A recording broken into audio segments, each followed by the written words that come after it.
আল্লাহ তাআলা প্রিয় আমলের ভিতরে অন্যতম একটা আমল হলো আল্লাহ তাআলা ফরজ আমল সমূহকে ভালোবাসেন। হাদিসে আসছে রাসূলুল্লাহ সাল্লাল্লাহু আলাইহি ওয়াসাল্লাম বলেছেন, সহিহ বুখারীর হাদিস, আল্লাহ রাসূল সাল্লাল্লাহু আলাইহি ওয়াসাল্লাম বলেন, বান্দা ফরজ কাজগুলো যখন করে তো ওইটা থাকে আমার সবচাইতে প্রিয়।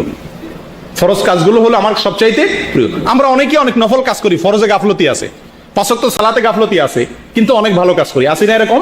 মনে রাখবেন, সবচেয়ে গুরুত্বপূর্ণ হলো আমার কাছে 5 ওয়াক্ত সালাত, এর চেয়ে গুরুত্বপূর্ণ কোনো আমল নাই।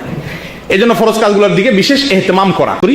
আল্লাহ তাআলার কাছে প্রিয় কাজ হলো ইতকান, ভালোভাবে কোনো কাজ করা। তোমাদের মধ্যে কেউ যখন কোনো কাজ করে এটা ভালোভাবে যেন করে। এই একটা রোগ আমাদের ভিতরে আছে, কাজকে অর্ধেককে রাখি। নামাজ পড়ি ঠিক আছে, কিন্তু ভালোভাবে পড়ি না, তাড়াহুড়া করে পড়ি, করি না? রোজা রাখি ঠিক আছে, রাখি আবার টেলিভিশন রাখি, দেখি, তাহলে কাজটা ভালোভাবে, রোজাটা ভালোভাবে হলো না। রোজা রাখি আবার গীবত করলাম, গুনাহের কাজ করলাম। আল্লাহ তাআলা পছন্দ হলো তুমি যেটুকু আমল করো ওইটুকু আমলকে কি করো? ভালোভাবে করো, সঠিকভাবে করো, মজবুত ভাবে করো। কারণ কোরআনে কারিমে আল্লাহ তাআলা বেশি আমল করতে বলেন নাই। ভাই, কিয়ামতের ময়দানে আমাদেরকে জিজ্ঞাসা করবে না কার আমল কত বেশি। আমাদের কাছে আল্লাহ তাআলা চান কত সুন্দর আমল হয়। যেটুকু করি ওটুকু কি হইতে হবে? ফ্রেশ হতে হবে।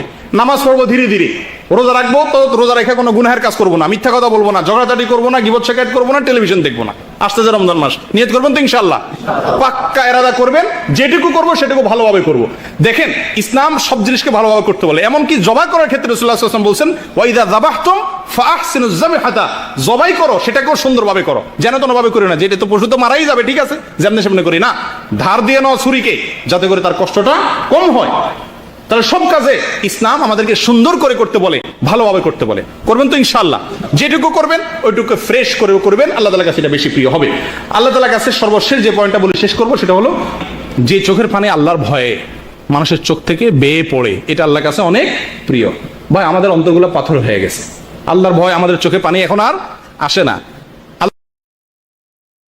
আমাদের আসা যাওয়া হয় না, উঠা বসা হয় না, ঈমান নবায়ন করা হয় না, যার কারণে আল্লাহর ভয়ে চোখের পানি কয়বার পড়ছে আমাদের জীবনে। ভাই, বহু মানুষ আছি, আমরা বহু কপাল পড়া আছি জীবনে, আল্লাহর পাকড়াও, আল্লাহর আযাব, আল্লাহর গজবের ভয়ে চোখের পানি কখনো আসে নাই। মনে রাখবেন, চোখের পানি আসা এটা সৌভাগ্যের আলামত। হাদিসে আসছে, দুর্ভাগা, কপাল পোড়া, জাহান্নামী হওয়ার আলামতের মধ্যে থেকে একটা হলো চোখ শুকিয়ে যাওয়া, চোখে পানি না আসা। আল্লাহ আমাদের সকলের অন্তরগুলোকে নরম করে দেন। আল্লাহর ভয়ে যেন আমাদের চোখের পানি আসে, আমরা যেন আল্লাহর কাছে ক্ষমা চাই, আল্লাহর আযাবের ভয়ে যেন আমরা ভীত থাকি, এবং সেই ভয় আমাদেরকে অনেক দূর নিয়ে যাবে।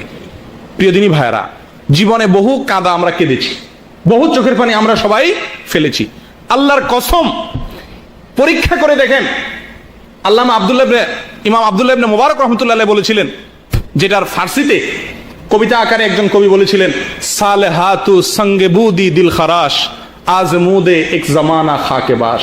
সারা জীবন তো পাথর হয়ে কাটালে গো, একটি মুহূর্ত জীবনের মাটি হয়ে দেখো কত মজা। বিশ্বাস করো, পাথর হয়ে কাটানোর মধ্যে মজা নাই, স্বাদ এবং সমস্ত মজা হলো মাটি হয়ে কাটানোর মধ্যে।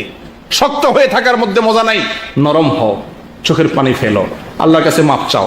আমরা দুনিয়াতে যত কাঁদা কাঁদি, কোনো ব্যথায় কাঁদি, কোনো বিরহে কাঁদি, সে কাঁদার পরে দেখবেন শরীর ভার হয়ে যায়, অস্থির হয়ে যায়।